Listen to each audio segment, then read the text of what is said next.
ঠাকুর মা স্বামীজিকে প্রণাম জানিয়ে আমি বক্তব্য শুরু করি। আমার প্রথমেই বলা উচিত যে আমি যখন ক্লাস 11-এ পড়ি তখন এখানে আমি একটা ডিবেটে পার্টিসিপেট করতে এসেছিলাম আমার স্কুলের রিপ্রেজেন্টেটিভ হয়ে লামার্টনিয়ার থেকে। সেখানে কলকাতার সব বড় বড় স্কুল উপস্থিত ছিল এবং এটা বাইলিঙ্গুয়াল ডিবেট ছিল, ইংরেজি ও বাংলা দুটোতে। এবং ডিবেটে আমরা ব্লাইন্ড বয়েজ একাডেমির কাছে মানে কম্প্রিহেন্সিভলি হেরে যাই, বাংলাতেও ইংরেজিতেও। যার জন্য আমি জানি না আমাকে ডাকা হয়েছে, বাট আমি আপনাদের মতন বাংলাও বলতে পারি না, আপনাদের মতন ইংরেজিও বলতে পারি না, এবং আপনাদের মতন জ্ঞানও আমার নেই। আমার মনে আছে সেই ডিবেট ছিল সংরক্ষণ নিয়ে, রিজার্ভেশন। আমরা তখন ক্লাস 11-এ পড়ি, যেইটুকুনি আমরা জানি রিজার্ভেশন নিয়ে, আমরা সেই নিয়ে ডিবেট করি। কিন্তু যিনি ব্লাইন্ড বয়েজ একাডেমিকে রিপ্রেজেন্ট করেছিলেন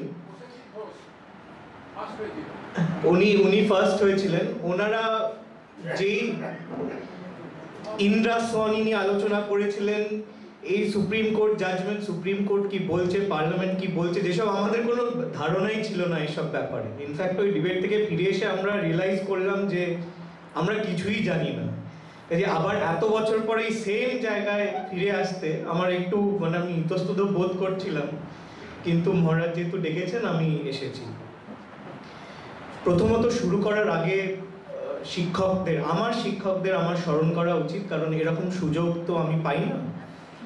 আমি ছোটবেলা থেকে জন্ম থেকেই বেড়ে উঠেছি রামকৃষ্ণ মিশনে, যদিও আমি রামকৃষ্ণ মিশনের ছাত্র নই, বাট পরিবারগতভাবে আমি স্মরণ করছি আজকে স্বামী রঙ্গনাথানন্দজিকে, আমার গুরুদেব, এবং যার সান্নিধ্যে আমি ছোটবেলা থেকে বড় হয়েছি। স্বামী রঙ্গনাথানন্দজি, স্বামী লোকেশ্বরানন্দজি, স্বামী প্রভানন্দজি, স্বামী প্রমেয়ানন্দজি, উপেন মহারাজ, স্বামী তত্ত্বস্থানন্দজি, এবং আজও আছেন স্বামী সর্বলোকানন্দজি, উনি এখানে ছিলেন, স্বামী অশোক্তানন্দজি। আমার গুরু, আমার সিনিয়র যিনি, যার আন্ডারে আমি ল পড়েছি, তারপর ওনার জুনিয়র হয়ে প্র্যাকটিস করেছি, স্বর্গীয় সমরাদিত্য পাল এবং ওনার স্ত্রী জাস্টিস রুমা পাল, এবং শেষে আমার মা ও বাবা।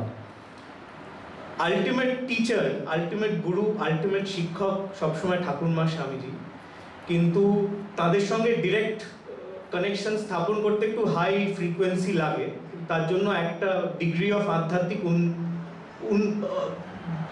যেই আধ্যাত্মিক উন্নতি প্রয়োজন, আমি অতটা উন্নত নই, কাজে আমার ওনার সঙ্গে কানেকশন সবসময় ওনার রিপ্রেজেন্টেটিভদের সঙ্গে হয়। আমি যাদের নাম করলাম ওনারা হচ্ছেন ঠাকুরমা স্বামীজির রিপ্রেজেন্টেটিভ। যদি আমি কিছু ভালো করে থাকি ওটা ওনাদের কৃতিত্ব, আর যদি কোনো ত্রুটি হয়ে থাকে সেটা তার জন্য আমি দায়ী। প্রথমত শ্রী স্বর্গীয় ভবানী প্রসাদ চন্দ্র, যার নামেই লেকচার, উনি ছিলেন এখানকার প্রথম ছাত্র এবং প্রথম শিক্ষক। আমাকে অনেক ছোটবেলায় উপেন মহারাজ, উনি রামকৃষ্ণ মিশন ইনস্টিটিউট অফ কালচারে ছিলেন এবং উনি বোধহয় মহাপুরুষ মহারাজের দীক্ষিত ছিলেন।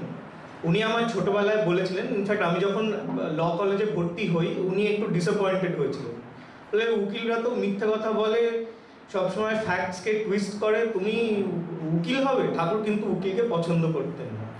তখন আমি স্বামী প্রভানন্দর কাছে যাই, উনি বলেন যে হ্যাঁ সেটা ঠিকই বলেছেন, উকিল এবং ডাক্তার ঠাকুর খুব একটা পছন্দ করতেন না, কিন্তু একটা কাজ করতে পারো, তুমি উকিল যখন ছাত্র অবস্থায় এবং তারপরে উকিল হওয়ার পরে তুমি আমাদের সঙ্গে কাজ করো, ঠাকুরের কাজ করো, তাহলে একটু মিটিগেটেড হয়ে যাবে আর কি ওই। তো আমি ওনাদের কথা শুনে আমি সেটাই পারসিউ করেছি। কিন্তু আমার উপেন মহারাজ বলেছিলেন যে আমার স্কুলের কয়েক শিক্ষক নিয়ে আমার অনেক অভিযোগ ছিল। তো উনি যেহেতু নিজে শিক্ষকতা করেছেন গোলপার্কে, উনি আমাকে বলেছিলেন প্রকৃত শিক্ষক সবসময় সারা জীবন ছাত্র অবস্থায় থেকে যান। প্রকৃত শিক্ষক কোনোদিন হওয়া যায় না যদি সে তার ছাত্র অবস্থা থেকে বেরিয়ে আসে। সো ভবানী প্রসাদ চন্দ্র মহাশয়ের আমরা জীবনী বললাম যে উনি প্রথম ছাত্র এবং প্রথম শিক্ষক, কথাটা অদ্ভুতভাবে সত্যি। এবং পরবর্তীকালে শ্রী সমরাদিত্য পালের সঙ্গে কাজ করতে গিয়ে উনি একবার বলেন, তখন উনি 55 বছর অলরেডি প্র্যাকটিস করছেন হাইকোর্ট সুপ্রিম কোর্টে, উনি বলেন যে 55 বছর ধরে সংবিধান নিয়ে নাড়াচাড়া করে আমি এইটাই উপলব্ধি করেছি যে সংবিধান সম্পর্কে আমার কোনো জ্ঞানই হয়নি, আমি বুঝতেই পারিনি যে সংবিধান কি। কাজেই আজ অবধি আমি শিখে যাচ্ছি সংবিধান কি, অথচ উনি একজন খুব স্বনামধন্য ব্যক্তিত্ব, উনি শিখিয়েছেন ওনার অনেক জুনিয়রদের, উনি নিজে শিখেওছেন ওনার জুনিয়রদের থেকে। কাজেই শিক্ষক সবসময় ছাত্র। যখন মহারাজ আমাকে বললেন, সেক্রেটারি মহারাজ, যে এখানে এসে special education, it's motivation and challenges নিয়ে আমায় বলতে হবে কিছু, আমি প্রথমে ভেবেছিলাম যে আমি ভালো করে রিসার্চ করে স্পেশাল এডুকেশন, মোটিভেশন, চ্যালেঞ্জেস নিয়ে একটু পড়াশোনা করে একটা স্পিচ তৈরি করে আপনাদের কাছে পরিবেশন করব। তারপর আমার মনে হলো যে এরকম বক্তৃতা দেওয়ার সুযোগ তো আমার খুব একটা হয় না, মানে হয় কিন্তু সেটা কোর্টে দাঁড়িয়ে ঝগড়াঝাটি করা, মানে কোনো কনস্ট্রাকটিভ কিছু নয়। কাজেই এইরকম যখন আমি প্ল্যাটফর্ম পেয়েছি, আমার মনের অনেক কথা আছে যেটা আমি শেয়ার করতে চাই, আমার নিজের উপলব্ধি, এবং যেটা আমি জেনুইনলি মন থেকে সবাইকার সঙ্গে শেয়ার করতে চাই। তার কোনো ভ্যালু থাকতে পারে, তার কোনো ভ্যালু নাও থাকতে পারে, কিন্তু আমার মনে হয়, আমি বিশ্বাস করি যে যখনই কোনো মত বিনিময় হয়, আইডিয়াসের আদান প্রদান হয়, এর থেকে একটা কনস্ট্রাকটিভ কিছু বেরিয়ে আসতেই হয়। This is the nature of human society, this is the nature of human interaction. কাজে আমার কোনো প্রস্তুতি নেই স্পেশাল এডুকেশন বা মোটিভেশন বা চ্যালেঞ্জ নিয়ে কোনো স্পেশাল জ্ঞান আমি আপনাদের দিতে পারবো না, আমার অত জ্ঞানও নেই, আর আমি প্রিপেয়ারও করিনি। কিন্তু আমি যেইটুকুনি আপনাদের সঙ্গে শেয়ার করব সেটা একেবারে মন থেকে। কয়েকটা আমার আইডিয়াস আছে যেগুলো আমি নোট করে এনেছি সঙ্গে। প্রথমত স্পেশাল এডুকেশন নিয়ে আমি পরে আসছি। মোটিভেশন অ্যান্ড চ্যালেঞ্জেস, আমি সংস্কৃত জানি না, কিন্তু আমাকে অনেক ছোটবেলায় লোকেশ্বরানন্দজি ওনার ট্রান্সলেট করা উপনিষদ দিয়েছিলেন, যেটা খালি ট্রান্সলেশন নয়, ট্রান্সলিটারেশন। সেইখানে আমি পড়েছি কথোপনিষদে, যেটা স্বামীজি নিয়ে অনেক আলোচনা করেছেন, সেটার বিস্তার ঘটেছে, সারা পৃথিবীর লোকে আজকে জানে। উত্থিষ্টত জাগ্রত প্রাপ্য বরান নিবোধত পুরস্য ধারা নিশিতা দূরত্বয়া দুর্গম পথস্থাৎ কাবয় বদন্তি। অর্থাৎ যেটা স্বামীজি পরবর্তীকালে বলেছেন, arise awake and stop not till your goal is reached, সেটা হচ্ছে উত্থিষ্টত জাগ্রত, ওঠো জাগো, প্রাপ্য বরান নিবোধত, do not stop till your goal is reached. এইটা হচ্ছে আমাদের motivation, this is our goal. Goal is what? Self realisation. কিন্তু সেলফ রিয়েলাইজেশন যেই অর্থে শ্রীরামকৃষ্ণ বলেছেন, সেটা বোধহয় আমাদের সবার পক্ষে ডিরেক্টলি টপকে ওখানে পৌঁছানো যায় না। তার স্তর থাকে, স্টেজেস থাকে। তার প্রথম স্টেজ হচ্ছে এডুকেশন। কাজেই আমি এই প্রথম মোটিভেশনটা এডুকেশনের ওপর অ্যাপ্লাই করতে চাই। কিন্তু এই path to realization, this path to self realization খুব একটা সোজা নয়। তাই জন্যে ওখানে যমরাজ বলছেন নচিকেতাকে, পুরস্য ধারা নিশিতা দূরত্বয়া দুর্গম পথস্থা কাবয় বদন্তি। অর্থাৎ এই গোলটা, এই পাথটা, এই এন্ডেভারটা, it is very difficult. It is like walking on the edge of a razor in the middle of a night, and that is what the sages have said. সেটা হচ্ছে আমাদের চ্যালেঞ্জ। কাজেই মোটিভেশন হচ্ছে আমাদের একটা লক্ষ্য আছে, সেই লক্ষ্যে আমাদের পৌঁছতে হবে, কিন্তু কোনো মহৎ কাজ করতে গেলেই অনেক বাধাপ্রাপ্ত হতে হয়, অনেক বাধার সম্মুখীন হতে হয়, এবং সেই চ্যালেঞ্জটা ওই রকম খুরের ওপর একটা দুর্গম রাত্রিরে হেঁটে যাওয়ার মতো, এতটাই শক্ত, এতটাই ডিফিকাল্ট, কিন্তু সেটা অতিক্রম করতে হয়। That is our challenge. Swamiji বলেছেন এডুকেশন নিয়ে অনেক কথা, এবং তার মানে ইনফ্যাক্ট ওনার কয়েকটা কোট এতবার এত লোকে বলেছে যে সামটাইমস, যেটা আমাকে স্বামী প্রভানন্দজি বলেছিলেন যে আসলে মুশকিলটা হচ্ছে স্বামীজির এত কথা এত লোকে এতভাবে বলে যে ওগুলো এখন খালি অর্নামেন্টেশন হয়ে গেছে, বাট ওর soul has been sucked out. So আমরা আজকে ডিসকাস করব ওই সোলটা নিয়ে with respect to special education. Swamiji বলেছেন, education is the manifestation of the perfection already in man. উনি এটাও বলেছেন যে education is not the amount of information that is put into your brain and runs riot there undigested all your life. We must have life building, man making, character making assimilation of ideas.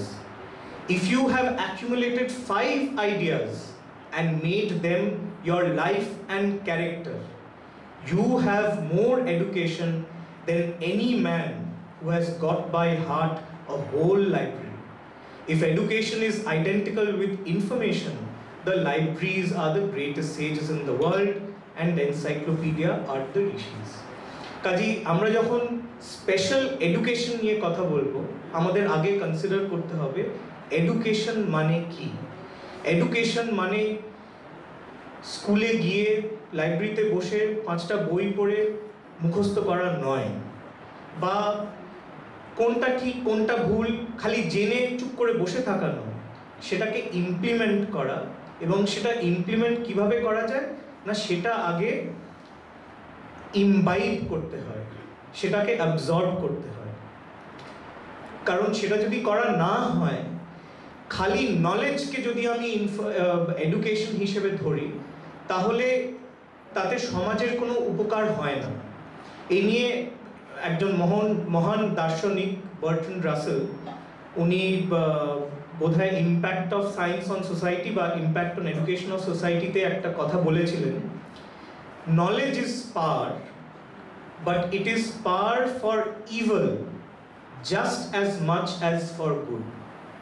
It follows that unless men increase in wisdom as much as in knowledge, increase of knowledge will be increase of sorrow. অর্থাৎ এডুকেশনকে যদি আমি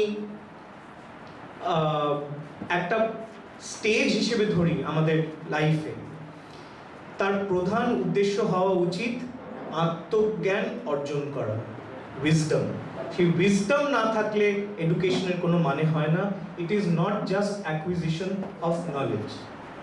এই নিয়ে আমি একটা ছোট ঘটনা বলি, যেটা আমার বাবা মা আমাকে বলেছিলেন। ওনাদের এক ফ্যামিলি ফ্রেন্ডের ছেলে একজন রামকৃষ্ণ মিশন স্কুলে ভর্তি হয়, ক্লাস 5 বা ক্লাস 6-এ।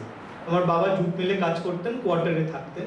তো তারা একবার গরমের ছুটিতে এসছেন বাচ্চাটিকে নিয়ে। তো তাকে আমি দাদা বলি, আমার তখনও জন্মায়নি তখনও। সো দেখা করার পরে দেখে যে ওর গলায় ঠাকুরের লকেট। তো আমার বাবা জিজ্ঞেস করে যে, এই তুই গলায় ঠাকুরের লকেট পরেছিস কেন, এটা কি? তার উত্তরে তখন তার কত 10-11 বছর বয়স। তখন সে বাবাকে বলে, এটা হচ্ছে আমার অন্তর্নিহিত শক্তির বহিঃপ্রকাশ।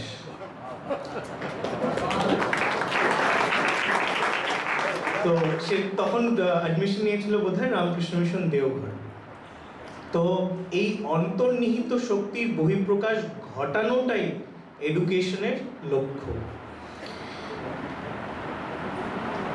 সব শিক্ষার, সব এডুকেশনের লক্ষ্য কিন্তু এক। এখানে এডুকেশন আর স্পেশাল এডুকেশনের মধ্যে আমি কোনো তফাৎ খুঁজে পাই না, কারণ লক্ষ্য এক, তার পদ্ধতি এক।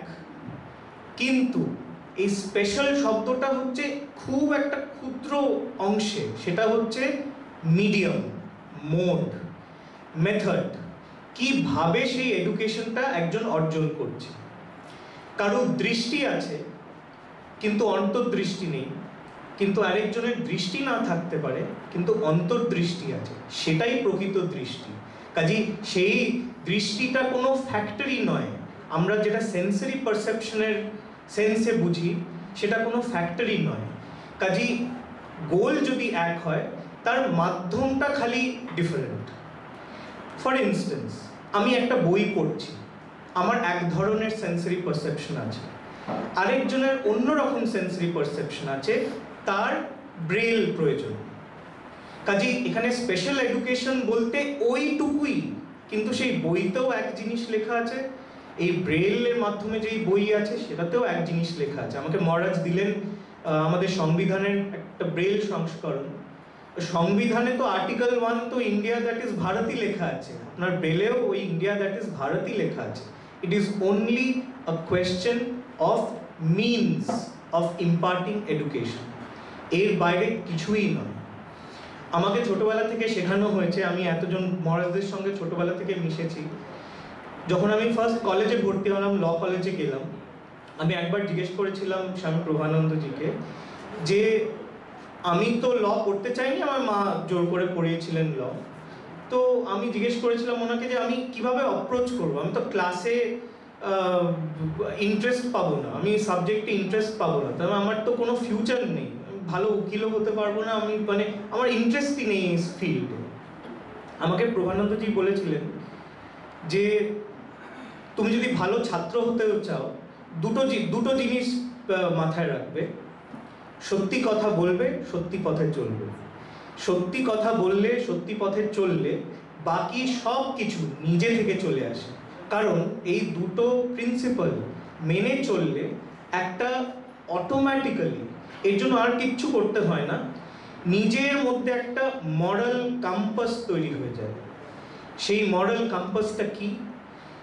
আমার তখন মনে হবে যে আচ্ছা, আমি আমার মা বাবার টাকা খরচা করে একটা ল কলেজে পড়ছি, আমি তাদের একটা আশা আছে, আকাঙ্ক্ষা আছে, আমি সেটা পূরণই করি, আমি কেন ফাঁকি দেব? আমি পড়াশোনা করব, আমি চেষ্টা করব ওনাদের যে আশা সেটা পূরণ করা। সেই বোধটা তখন নিজে থেকেই চলে আসবে। সেটা যখন হবে তখন তোমার মনে হবে যে আচ্ছা, তুমি যে ওনার ইচ্ছা আকাঙ্ক্ষা পূরণ করতে চাও, তুমি না একটু ভালো করেই করো, তুমি আইনটা ভালো করেই করো এবং চেষ্টা করো যে আচ্ছা, আমি যদি আইনজ্ঞ হই, আমি তাহলে প্রকৃত অর্থে আইনজ্ঞ হব। এই বোধটাও নিজে থেকেই চলে আসবে।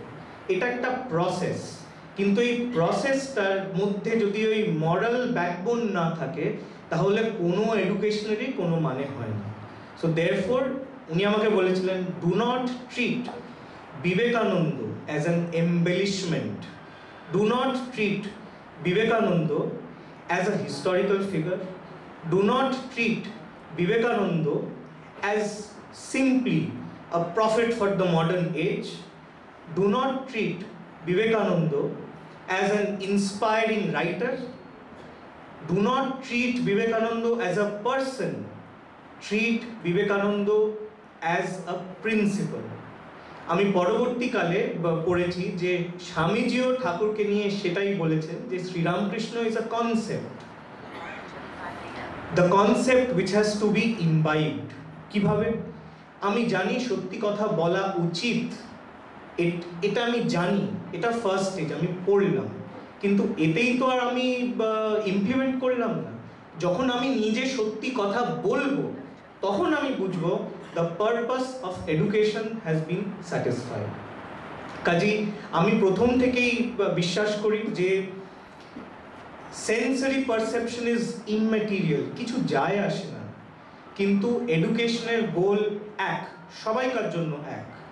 এবং আমার মতে বর্তমান পৃথিবীতে আমাদের সবাইকার কনসেন্ট্রেট করা উচিত যে হোয়াট আর আওয়ার সিমিলারিটিস, আমরা কি নিয়ে একসঙ্গে আসতে পারি, নট হোয়াট আর ডিফারেন্সেস আর।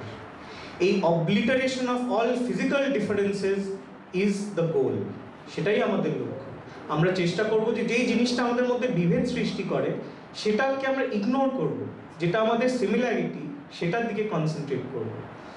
কাজেই স্পেশাল এডুকেশন, এই স্পেশাল শব্দটা আমি খণ্ডন করতে চাই, এর মধ্যে স্পেশাল কিছুই নেই। Every single one of us is special, every human soul is potentially divine. সেই বহিঃপ্রকাশটা ঘটানোর জন্য যা দরকার সেটাই এডুকেশন। আমরা খালি মাধ্যম নিয়ে আলোচনা করছি যে কি মাধ্যমে আমরা সেটা অ্যাচিভ করতে পারি।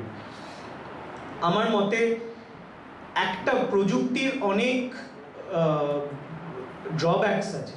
প্রযুক্তির ক্ষেত্রে আমরা দেখেছি যে এর যত ব্যবহার হয় তার থেকে বেশি অপব্যবহার হয়। কিন্তু একটা ব্যতিক্রম হচ্ছে যেখানে এক ধরনের প্রযুক্তি আমরা অ্যাপ্লাই করতে চাই এডুকেশনের ক্ষেত্রে, সেই ক্ষেত্রে প্রযুক্তি হ্যাজ হেল্প আস। প্রযুক্তির মাধ্যমে আমরা অনেক অভিনব মাধ্যম খুঁজে পেয়েছি পড়াশোনা করার এবং একে অপরের সঙ্গে ইন্টারঅ্যাক্ট করার, এবং আরও বেশি ইনফরমেশন যাতে আমরা পাই এবং সেটা যাতে ঠিক করে ব্যবহার করতে পারি। প্রযুক্তির জন্য আমার মনে হয় যে এখন এই যে মাধ্যম নিয়ে আমরা আলোচনা করছি সেই ডিফারেন্সটুকু যেটা ছিল সেটাও অনেকটা চলে গেছে। এখন প্রযুক্তি এত আধুনিক হয়েছে, কোনোটাই কোনো বাধা নয়, কোনোদিনই ছিল না। কিন্তু এখন যেইটুকুনি ফিজিক্যাল মেটেরিয়াল বাধা ছিল সেই বাধাটুকুও আজকে অনেক কমে গেছে। আজকে আমরা মনেই করি না যে আমাদের মধ্যে কোনো গ্রুপ আছে বা আমাদের মধ্যে কোনো বিভাজন আছে। যে কোনো পেশা, যে কোনো, আমাকে ইনফ্যাক্ট মহারাজ বলছিলেন যে এরকম আপনাদের এখান থেকে অনেকে এখন প্র্যাকটিস করছেন বা ল পড়ছেন। আমি দেখেছি, আমি শুনেছি আমাদের হাইকোর্টের একজন প্রাক্তন অ্যাডভোকেট জেনারেল ছিলেন শ্রী সাধন গুপ্ত। উনি সারা জীবন উনি হাইকোর্টের সব থেকে স্বনামধন্য ব্যারিস্টারদের মধ্যে একজন ছিলেন, কিন্তু উনি ওনার পড়াশোনা করেছিলেন ব্রেইল প্রথম থেকে শেষ অবধি। কিন্তু তার জন্য ওনার কোনো অসুবিধা হয়নি, তার জন্য ইনফ্যাক্ট সেটা কেউ মনেও রাখেনি। আজকে ইনফ্যাক্ট এই তথ্যটা কেউ মনেও রাখেনি। সবাই জানে Sadhan Gupta one of the best lawyers in the history of the high court, এবং উনি এটা কিন্তু উনি ছিলেন 50, 60, 70, 80 দশকে উনি কাজ করেছেন, আজকের দিনেও না। আজকের দিনে প্রযুক্তির জন্য যেহেতু আমাদের অনেক উন্নত মানের টুলস, ইনস্ট্রুমেন্টস আমরা ব্যবহার করতে পারি, সেইটুকুনি তফাৎও নেই। কিন্তু এর মধ্যে একটা চ্যালেঞ্জ আছে। মেটেরিয়াল এমন একটা জিনিস, সেটা মানুষকে আকৃষ্ট করে। আজকে দেখবেন লোকেরা সারাক্ষণ ধরে ইন্টারনেটে আছে, ইন্টারনেটে সার্ফিং করছে, এটা দেখছে, ওটা দেখছে, ফোন নিয়ে ঘাঁটাঘাঁটি করছে, কিন্তু মানুষে মানুষে সম্পর্কটা কমে যাচ্ছে। সেইটাই হচ্ছে চ্যালেঞ্জ। আমরা প্রযুক্তির কবলে পড়ে যাতে আমাদের মনুষ্যত্ব না ভুলে যাই, সেটাই আমাদের চ্যালেঞ্জ, সেটাই আমাদের লক্ষ্য, এবং যাতে আমরা ফাইনালি ওই আত্মজ্ঞান লাভ করতে পারি, সেটাই আমাদের মোটিভেশন। ধন্যবাদ।